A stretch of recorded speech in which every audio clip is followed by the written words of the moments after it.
بسم الله الرحمن الرحيم نحمده ونصلي على رسوله الكريم أما بعد فأعوذ بالله من الشيطان الرجيم بسم الله الرحمن الرحيم والذين هم على صلواتهم يحافظون وقال النبي صلى الله عليه وسلم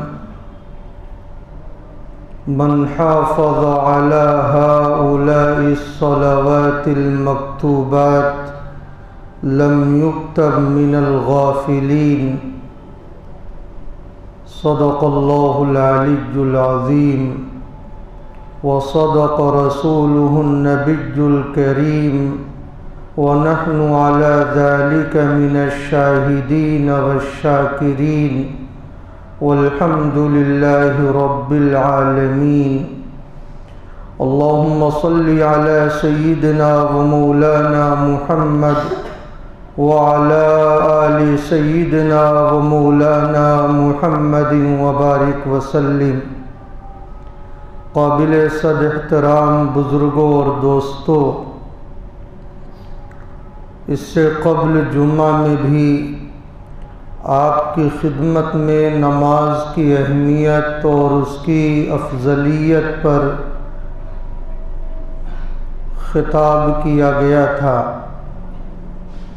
رمضان المبارک کے بعد نماز کے تعلق سے ہمارے معاشرے میں جس قدر کمیاں اور کوتاہیاں پائی جاتی ہیں تو ضرورت محسوس ہوئی کہ اس جمعہ میں بھی نماز کے تعلق سے عوام کو کچھ جھنجھوڑا جائے، کچھ اس کی اہمیت اور فضیلت پر اور باتیں کی جائے، اور نماز نہ پڑھنے پر جو سخت وعیدیں وارد ہوئی ہیں اسے بھی کسی قدر بیان کیا جائے،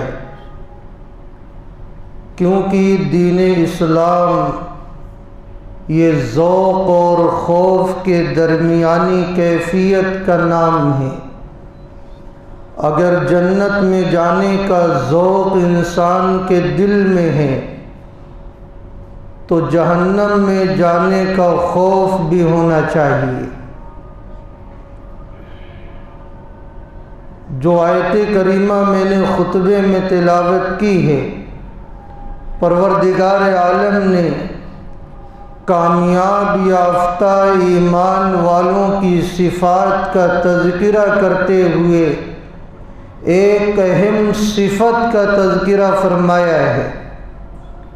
وہ اہم صفت یہ ہے والذین هم علی صلواتہم یحافظون، کہ وہ ایمان والے نمازوں کو پابندی سے ادا کرتے ہیں۔ اور حدیث قدسی میں ہے کہ اللہ تعالیٰ شانہ ارشاد فرماتے ہیں کہ میں نے آپ کی امت پر 5 نمازیں فرض کی ہیں، اور میں نے یہ ذمہ داری لے لی ہے کہ جو شخص ان 5 نمازوں کو ان کے وقت پر ادا کرنے کا اہتمام کرتا ہے تو میں اسے جنت میں داخل کروں گا، اور جو شخص ان 5 نمازوں کو وقت پر اہتمام سے ادا نہیں کرتا تو میری کوئی ذمہ داری نہیں ہے، چاہے میں اسے جنت عطا کروں یا اسے سزا کے حوالے کروں۔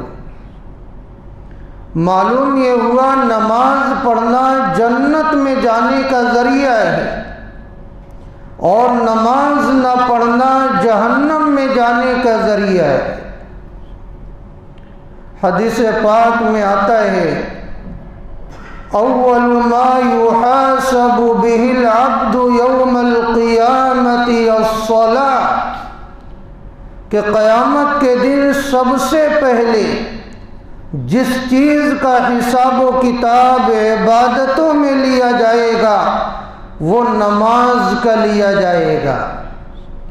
فَإِن صَلُحَتْ صَلُحَ سَائِرُ عَمَلِ، اگر نماز ٹھیک ٹھاک نکلی تو باقی اعمال بھی صحیح اور درست ہوں گے۔ وَإِن فَسَدَتْ فَسَدَ سَائِرُ عَمَلِ، اور اگر نماز خراب نکلی تو بقیہ اعمال بھی اکارت ہو جائیں گے۔ کیوں؟ نماز دین اسلام کی بنیاد ہے۔ جب بنیاد کمزور ہو گئی تو باقی اعمال کا کمزور ہونا یقینی ہے، اور جب بنیاد مضبوط ہوگی تو دیگر اعمال بھی مضبوط ہوں گے۔ اسی طرح حدیث پاک میں آتا ہے من حافظ علی ہؤلاء الصلوات المکتوبات لم یکتب من الغافلین، کہ جو شخص 5 وقتہ نمازوں کو اہتمام سے ادا کرتا ہے تو اللہ تعالیٰ غافل بندوں میں اسے نہیں لکھتے۔ اور غافل بندہ آپ کو معلوم ہے کہ اللہ کو ناپسند ہے، بلکہ بندے بھی غافل بندوں کو پسند نہیں کرتے۔ اگر کوئی اللہ کی نگاہ میں مستعد بندہ بننا چاہتا ہے، ایکٹیو بندہ بننا چاہتا ہے، تو ضرورت اس بات کی ہے کہ 5 وقتہ نمازوں کو پابندی سے وقت پر ادا کرنے والا بنے۔ ظاہر ہے جو بندہ وقت کا اہتمام کرے گا، 5 وقتہ نمازوں میں مسجد میں آئے گا، وہ بندہ کیسے غافل ہو سکتا ہے؟ ایسا بندہ کبھی غافل بندوں میں شمار نہیں ہوتا۔ تو اگر ہم ان خوش نصیبوں میں شامل ہونا چاہتے ہیں کہ اللہ تعالیٰ غافل بندوں میں ہمیں شمار نہ کرے، تو ہمیں چاہیے کہ ہم نمازوں کو پابندی سے پڑھنے والے بن جائیں۔ حدیث پاک میں آتا ہے کہ جو شخص نماز کو پابندی سے پڑھنے کا اہتمام کرتا ہے تو یہ نماز اس کے لیے قیامت کے دن نور ہوگی۔ نور کا مطلب یہ ہے کہ روشنی، تابناکی، فرحت و شادمانی کا ذریعہ ہوگی۔ یہ بندہ مغموم نہیں ہوگا، یہ بندہ وہاں غمزدہ نہیں ہوگا، یہ بندہ نہایت خوش و خرم ہوگا جس کے لیے نماز نور ہوگی، اور اس کے پورا ایماندار ہونے کی دلیل ہوگی۔ یہ نماز اس بات کی دلیل ہوگی کہ اللہ کا یہ بندہ جو نمازوں کا اہتمام کرتا تھا، اس کا ایمان کامل اور مکمل ہے، اس کا ایمان ناقص نہیں، اس کا ایمان ادھورا نہیں، اس کا ایمان بودا اور کمزور نہیں، اس کا ایمان نحیف اور لاغر نہیں، اس کا ایمان نہایت پختہ ہے، نہایت مضبوط ہے، نہایت پائیدار ہے، اس کے ایمان میں کمال ہے، اس کے ایمان میں استحکام ہے۔ اور ظاہر ہے دخول اولی جنت کے اندر انہی بندوں کو نصیب ہوگی جن بندوں کا ایمان مکمل ہوگا۔ اور نماز قیامت کے دن عذاب سے نجات کا ذریعہ ہوگی۔ یہ نماز اسے عذاب سے بچائے گی، عذاب سے نجات کا ذریعہ بنے گی۔ اور جو شخص نماز نہیں پڑھتا، نہ یہ نماز اس کے لیے نور ہوگی، نہ دلیل ہوگی، نہ قیامت کے دن عذاب سے بچنے کا ذریعہ ہوگی، بلکہ آپ صلی اللہ علیہ وسلم نے یہ ارشاد فرمایا کہ اس کا حشر فرعون حامان اور ابی بن خلف کے ساتھ ہوگا، یعنی ان نافرمانوں کے ساتھ ہوگا جو نافرمان نماز کو اہمیت نہیں دیتے تھے، اپنے سر کو اللہ کے سامنے جھکانے کے لیے تیار نہیں تھے۔ ان بے نمازیوں کا حشر اللہ کے انہی نافرمانوں کے ساتھ ہوگا۔ اللہ ہم سب کی حفاظت فرمائے۔ نماز کی اہمیت اتنی زیادہ ہے کہ جب کوئی اللہ کا بندہ اسلام میں داخل ہوتا تو حضرات صحابہ رضی اللہ عنہم اجمعین نہایت اہتمام سے سب سے پہلے اسے نماز سکھاتے کہ یہ کفر اور شرک کی گندگی سے آیا ہے، اسے سب سے پہلے توحید کی تعلیم دی جائے، اسے اس اللہ کے سامنے سر جھکانے کا طریقہ بتلایا جائے، اسے شرک سے روکا جائے، اسے کفر سے روکا جائے، ایک اللہ کی عبادت کا طریقہ سب سے پہلے اسے سکھایا جائے۔ تو نماز پڑھیں اور نماز با جماعت پڑھیں۔ نماز با جماعت پڑھنے کا حکم قرآن کریم میں ہے۔ اللہ تعالی شانہ نے ارشاد فرمایا وَارْكَعُوا مَعَ الرَّاكِعِينَ کہ رکوع کرنے والوں کے ساتھ رکوع کرو، یعنی نماز با جماعت ادا کرنے والوں کے ساتھ نماز با جماعت ادا کیا کرو۔ اور حدیث پاک سے یہ معلوم ہوتا ہے اسی نماز با جماعت کی اہمیت ہے کہ بندہ وضو کر کے جب گھر سے مسجد کے لیے آتا ہے کہ چلوں میں نماز با جماعت ادا کروں، تو اس کے دائیں قدم پر ایک نیکی عطا کی جاتی ہے اور بائیں قدم پر ایک گناہ مٹایا جاتا ہے، اور جب وہ نماز با جماعت ادا کر لیتا ہے تو اس کی مغفرت کر دی جاتی ہے۔ اس کو تھوڑا سا ادھر کر دیں، منہ میں آ رہا ہے۔ تو کتنی اہم فضیلت ہے، اسی نماز با جماعت کی وجہ سے آپ کو ہر قدم پر نیکیاں اور ہر قدم پر برائیوں کا مٹایا جانا اور مغفرت کی بشارت آپ کو سنائی جا رہی ہے۔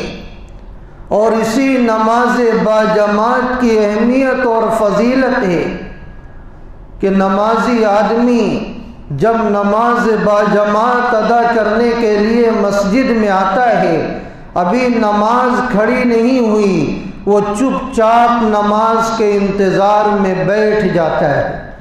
تو حدیث پاک سے یہ معلوم ہوتا ہے اس کا نماز کے انتظار میں بیٹھنا اللہ تعالیٰ اسے نماز پڑھنے والوں کی طرح ثواب عطا فرماتے ہیں۔ جب تک وہ نماز با جماعت کے انتظار میں بیٹھا رہتا ہے، اللہ تعالیٰ نماز پڑھنے کا اسے ثواب عطا فرمایا کرتے ہیں۔ سبحان اللہ، کتنی اہم فضیلت ہے کہ آدمی نماز بھی نہیں پڑھ رہا ہے اور نماز پڑھنے کا ثواب عطا ہو رہا ہے۔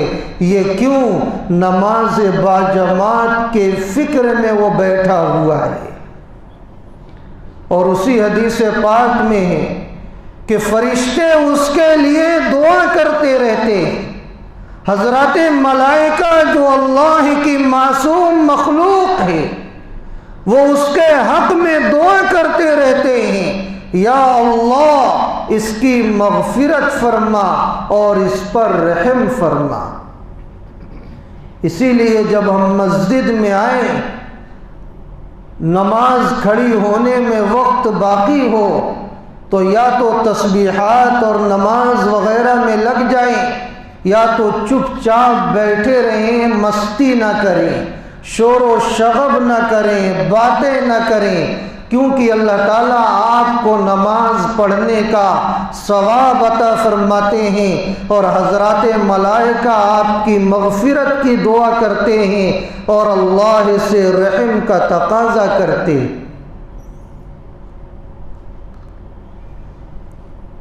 اور آپ صلی اللہ علیہ وسلم نے یہ ارشاد فرمایا، صلاۃ الجماعت افضل من صلاۃ الفرد ب27 درجہ، کہ باجماعت نماز ادا کرنا تنہا نماز ادا کرنے سے 27 گنا زیادہ افضلیت اور درجہ رکھتی ہے۔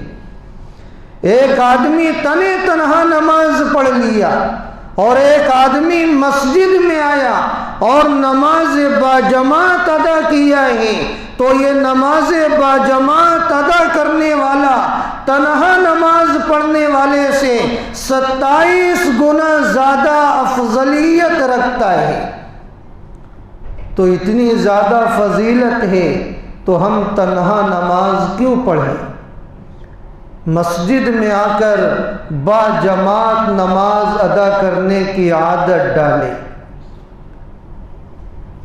اور آپ صلی اللہ علیہ وسلم نے تنہا نماز پڑھنے والوں پر جس قدر ناراضگی کا اور غصے کا اظہار فرمایا ہے، اسے سن کر روح کانپ اٹھتی ہے اور انسان پر ہیبت طاری ہو جاتی ہے، اور جس کے دل میں ذرہ برابر ایمان ہو وہ کبھی گوارا نہ کرے گا کہ اللہ کے رسول صلی اللہ علیہ وسلم کی اس قدر ناراضگی کا وہ مرتکب ہو جائے۔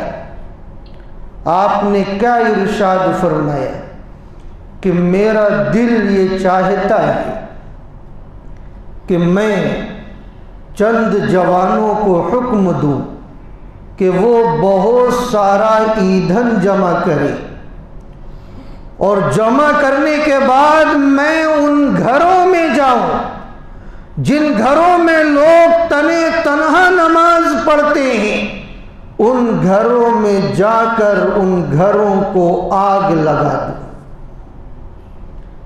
آپ سوچیں آپ صلی اللہ علیہ وسلم امت پر کس قدر رحیم اور شفیق ہیں۔ آپ کو رحمت للعالمین کہا گیا ہے، لیکن نماز تنہا پڑھنے والوں پر آپ نے کس قدر ناراضگی کا اظہار فرمایا ہے کہ میرا دل یہ چاہتا ہے کہ ان کے گھروں کو آگ لگا دوں۔ اس سے آپ اہمیت کا اندازہ لگا سکتے ہیں کہ باجماعت نماز ادا کرنے کی اہمیت کتنی زیادہ ہے۔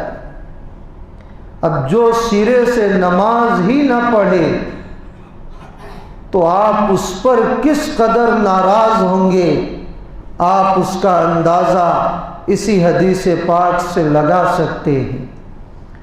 تو نماز بھی پڑھیں اور نماز باجماعت کا اہتمام کریں، اور کوشش یہ کریں کہ تکبیر اولیٰ کے ساتھ نماز پڑھیں۔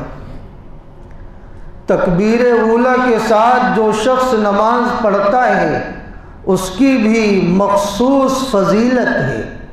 آپ صلی اللہ علیہ وسلم نے ارشاد فرمایا کہ جو شخص 40 دن اہتمام سے تکبیر اولیٰ کے ساتھ نماز پنجگانہ کا اہتمام کرتا ہے تو اللہ تعالیٰ اسے 2 پروانے عطا فرماتے ہیں۔ پہلا پروانہ جہنم سے آزادی کا، یعنی ایسا شخص جہنم میں نہیں جا سکتا، اور دوسرا پروانہ نفاق سے بری ہونے کا، یعنی ایسا شخص کبھی منافق نہیں ہو سکتا۔ کتنی اہم فضیلت ہے۔ تو 40 دن کوئی مشکل کام نہیں ہے، اگر ہم چاہیں تو 40 دن تکبیر اولیٰ کے ساتھ ہم نماز ادا کر سکتے ہیں۔ تکبیر اولیٰ کے ساتھ نماز ادا کرنے والا کون ہے اسے بھی سن لیں۔ اصل تو یہ ہے کہ امام صاحب اللہ اکبر کہیں، اسی کے ساتھ آپ اللہ اکبر کہنے والے بن جائیں، تو گویا کہ یہ تکبیر تحریمہ کے ساتھ شریک ہوا ہے، یہ تکبیر اولیٰ کے ساتھ نماز پڑھنے والا ہے۔ اور اگر امام کے ساتھ کسی وجہ سے تکبیر تحریمہ کے ساتھ شریک نہ ہو سکا، تو اگر اس نے پہلی رکعت کا رکوع پا لیا تو اسے بھی تکبیر اولیٰ کے ساتھ نماز پڑھنے والوں میں شامل کیا جاتا ہے۔ تو تکبیر اولیٰ کے ساتھ نماز پڑھنے کی خاص فضیلت ہے، آپ حضرات اس کا بھی اہتمام کریں اور کوشش یہ کریں کہ جب مسجد میں آئیں تو پہلی صف میں نماز پڑھیں۔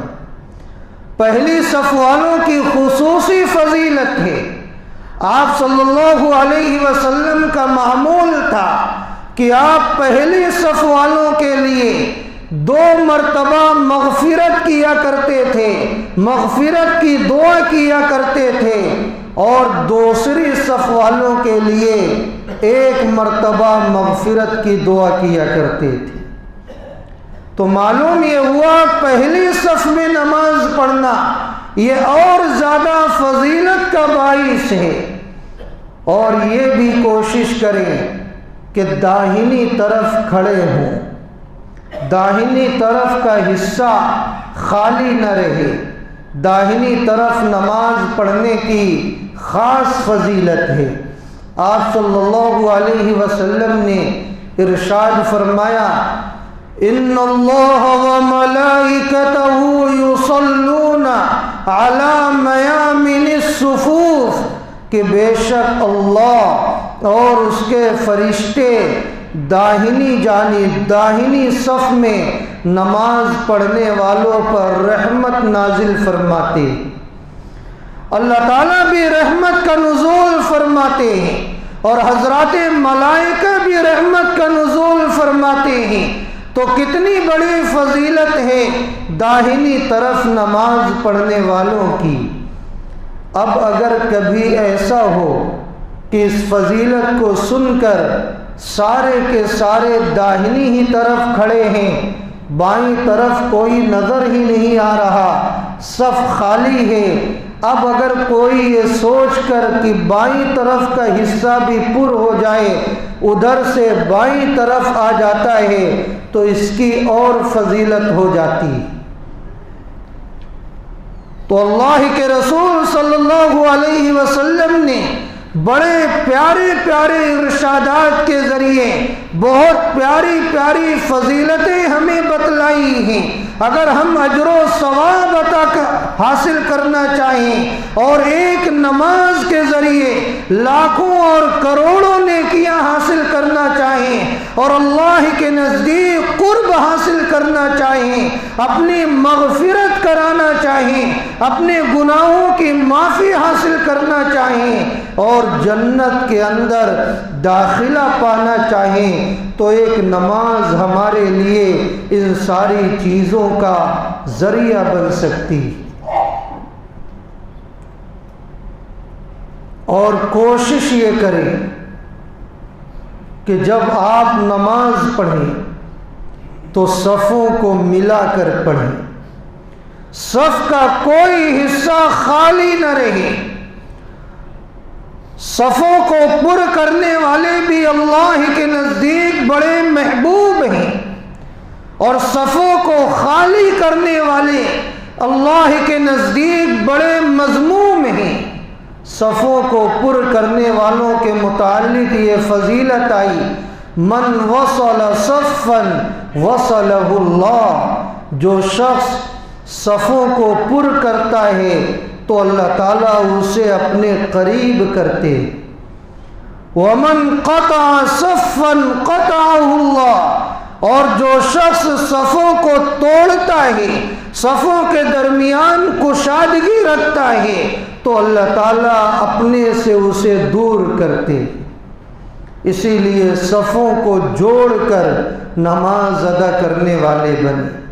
ایک حدیث پاک میں آتا ہے من سد فرجتن فی الصف غفر لہ، کہ جس شخص نے صف میں خالی جگہ دیکھا کہ جماعت کھڑی ہو گئی لیکن صف میں فلاں جگہ خالی حصہ ہے، وہ اس کو پر کرنے کے لیے آ گیا اور اس جگہ کو پر کر لیا، تو اللہ کے رسول صلی اللہ علیہ وسلم نے ارشاد فرمایا کہ اس عمل کی وجہ سے اس کی مغفرت کر دی گئی۔ تو کتنی اہم فضیلتیں ہیں، تو نماز بھی پڑھنے کا اہتمام کریں، نماز باجماعت کا اہتمام کریں، تکبیر اولیٰ کے ساتھ نماز پڑھنے کی کوشش کریں اور صفوں کی درستگی کے ساتھ نماز پڑھیں، دائیں جانب پڑھنے کی کوشش کریں، اور سنن و نوافل کا بھی اہتمام کریں۔ آج کل سنن و نوافل کے اہتمام میں بڑی کمیاں اور کوتاہیاں پائی جاتی۔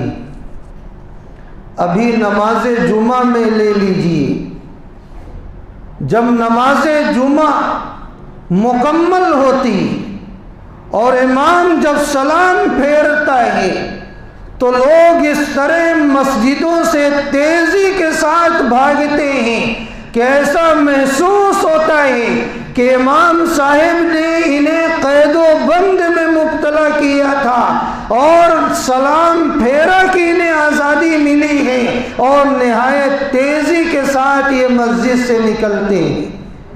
یا ایسا محسوس ہوتا ہے کہ کسی نے کہہ دیا ہے کہ بھائی یہ عمارت جلدی سے خالی کر دو، عمارت گرنے والی ہے، اتنی تیزی کے ساتھ لوگ مسجد سے بھاگتے ہیں۔ یا ایسا محسوس ہوتا ہے کہ جیسے بکریوں، بھیڑیوں اور مرغیوں کو ان کے خانے میں بند کیا گیا ہو اور اچانک انہیں کھولا جائے تو کس طرح ایک دوسرے پر ٹوٹتے ہوئے، گرتے ہوئے وہ بھاگتے ہیں، ٹھیک اسی طرح نماز جمعہ میں یہ منظر دیکھنے کو ملتا ہے کہ لوگ نماز جمعہ کا جو ہی سلام پھرتا ہے لوگ اس طرح بغیر سنت پڑھے ہوئے تیزی کے ساتھ مسجد سے بھاگتے۔ وہ بھاگنے والے ابھی ہے بھی نہیں، انہیں اگر کوئی بات سمجھانا چاہو تو سمجھا بھی نہیں سکتے، وہ ایک دم اخیر میں آتے ہیں جب رجسٹر بند ہو جاتا ہے یا انڈے کا ثواب وہ لینے کے لیے آتے ہیں۔ الغرض بتلانا مقصود یہ ہے کہ سنن و نوافل کو معمولی نہ سمجھیں، اس کا اہتمام کریں۔ حدیث پاک سے یہ معلوم ہوتا ہے کہ جو ہمارے فرائض ہیں، چاہے نماز ہو، روزہ ہو، زکوٰۃ ہو، حج ہو، فرائض میں جو کمیاں پیدا ہوتی ہیں اللہ تعالیٰ سنن و نوافل کے ذریعے ان کمیوں اور کوتاہیوں کو دور فرمائیں گے۔ ہم میں سے کون اس کا دعویٰ کر سکتا ہے کہ فرائض کا جو حق تھا، فرائض کو جس طرح ادا کرنا چاہیے تھا میں نے ادا کر دیا ہے، اس میں کوئی کمی اور کوتاہی نہیں ہوئی؟ ظاہر ہے کوئی اس کا دعویٰ نہیں کر سکتا۔ ہر ایک میں کچھ نہ کچھ نقص ہو جاتا ہے، کمی پیدا ہو جاتی ہے، تو قیامت کے دن اللہ تعالیٰ فرمائیں گے دیکھو اس کے پاس کچھ نفلیں ہیں کہ نہیں ہیں۔ اگر نفلیں ہوں گی تو انہی کے ذریعے فرائض کی کمی کو دور کیا جائے گا، فرض نمازوں کی کمی نفل نمازوں کے ذریعے، فرض روزوں کی کمی نفل روزوں کے ذریعے، فرض زکوٰۃ کی کمی نفلی صدقات کے ذریعے، اور فرض حج کی کمی نفلی حج کے ذریعے پوری کی جائے گی۔ اس لیے نوافل کا ہم اہتمام کرنے والے بن جائیں، اور نماز نہ پڑھنے کی کس قدر وعیدیں ہیں اور کس قدر ناراضگیاں ہیں، اور اس کی کس قدر قباحتیں اور شناعتیں ہیں، اگر آپ نے فضائل سماعت فرمائی ہیں تو نہ پڑھنے کی جو وعیدیں ہیں اسے بھی سماعت فرمائیں، تاکہ ذوق اور خوف دونوں کو آپ سنیں تو اعتدال باقی رہے، بشارتوں کو بھی سنیں، ثواب کو بھی سنیں، اور ادھر وعیدوں اور عذاب کو بھی سنیں، تاکہ اعتدال اور توازن باقی رہے۔ آپ صلی اللہ علیہ وسلم نے ارشاد فرمایا، بین الرجل و بین الشرک والکفر ترک الصلاۃ، کہ آدمی کے ایمان اور کفر و شرک کے درمیان جو فرق ہے وہ نماز کا چھوڑنا ہے۔ یہ جو کافر اور مشرک ہیں یہ نماز نہیں پڑھا کرتے، اور جو یہ ایمان والے ہیں یہ نماز پڑھا کرتے ہیں۔ اگر یہ ایمان والے نماز پڑھنا چھوڑ دے تو یہ کافروں والا عمل کر رہے ہیں، یہ مشرکوں والا عمل کر رہے ہیں، تو پھر فرق کیا رہا کافر اور مشرک میں؟ اسی لیے بے نمازی آدمی کے ایمان سے پھر جانے کا، اس کے مرتد ہو جانے کا زیادہ خطرہ ہوتا ہے، اور جو نمازی آدمی ہوتا ہے اس کے ایمان سے پھر جانے کا کم خطرہ ہوتا ہے۔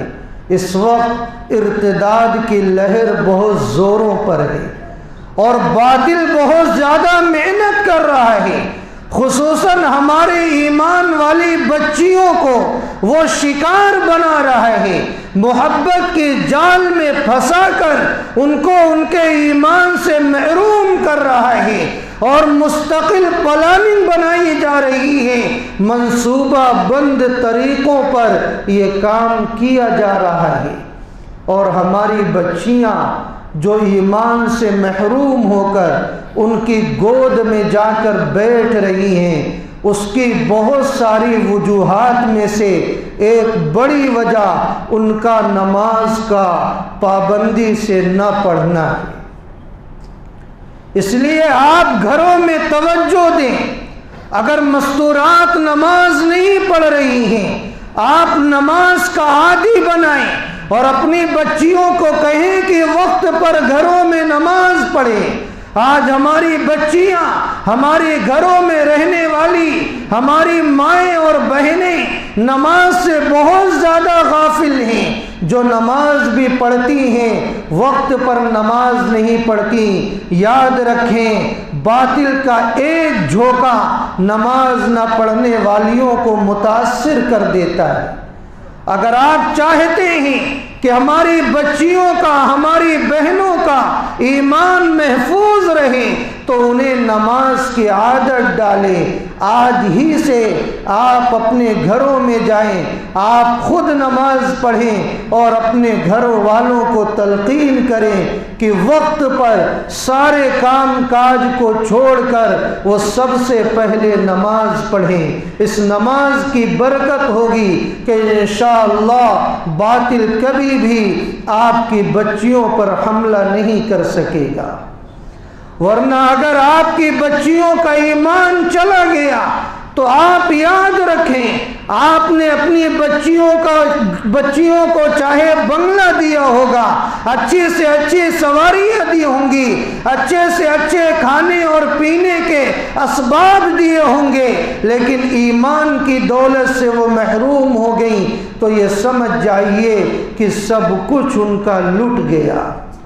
سب سے قیمتی دولت جو ہمارے بچے اور بچیوں کے پاس ہے اور ہمارے پاس ہے وہ ایمان کی دولت ہے، اسے ہم محفوظ رکھیں اور حفاظت کرنے کی کوشش کریں۔ دوسری جگہ ارشاد فرمایا، من ترک الصلاۃ لقی اللہ وهو علیہ غضبان، کہ جو شخص نماز کو چھوڑتا ہے وہ اللہ سے اس حال میں ملاقات کرے گا کہ اللہ تعالیٰ اس سے ناراض ہوں گے، اللہ تعالیٰ جلال میں ہوں گے، کہ یہ بندہ میرے سامنے سر جھکانے سے کتراتا تھا، میرے احکام کی سرتابی کرتا تھا، اتنا زیادہ مغرور تھا، اتنا زیادہ گھمنڈی انسان تھا کہ میرے سامنے سر جھکانے کے لیے تیار نہیں تھا۔ اور اللہ جس سے غصے میں ہوں گے، اللہ جس سے جلال میں ہوں گے، کون ہیں جو اللہ کے غصے کو برداشت کر سکے؟ اور تیسری جگہ ارشاد فرمایا کہ اگر ہماری نماز چھوٹ جائے تو ہمیں کیسا غم ہونا چاہیے۔ اگر کسی کے اہل و عیال کو اغوا کر لیا گیا، کسی کا سارا مال لوٹ لیا گیا، تو تصور کی دنیا میں جائیں کہ اگر ہمارے گھر والوں کو اغوا کر لیا جائے، ہمارے مالوں کو لوٹ لیا جائے اور ہمیں خبر ملے تو ہمیں کس قدر غم ہوگا، کس قدر صدمہ ہوگا، ہمارے اوپر غم کا کس قدر پہاڑ ٹوٹے گا۔ تو اسی طرح ہمیں اگر نیک نماز فوت ہو جاتی ہے تو ہمیں اسی طرح غم ہونا چاہیے۔ ارشاد فرمایا من فاتتہ الصلاۃ فکأنما وتر اہلہ ومالہ، کہ جس شخص کی نماز فوت ہو جائے تو گویا اس کے اہل و عیال اور اس کے مالوں کو لوٹ لیا گیا۔ تو میرے بھائی، نماز کی اہمیت کو اپنے دلوں میں پیدا کریں اور بچوں کو نماز پڑھنے کی عادت ڈالیں۔ آپ صلی اللہ علیہ وسلم نے ایک جگہ ارشاد فرمایا کہ جب بچوں کی عمر 7 سال کی ہو جائے تو انہیں نماز پڑھنے کا حکم کریں، اور جب وہ بچے 10 سال کے ہو جائیں تو نماز نہ پڑھنے پر انہیں ہلکی مار مارے، ایسی مار جس سے نشان نہ پڑے۔ آج المیہ کیا ہے؟ ہماری مسجدیں بچوں سے خالی ہیں، افراط اور تفریط کے ہم شکار ہیں۔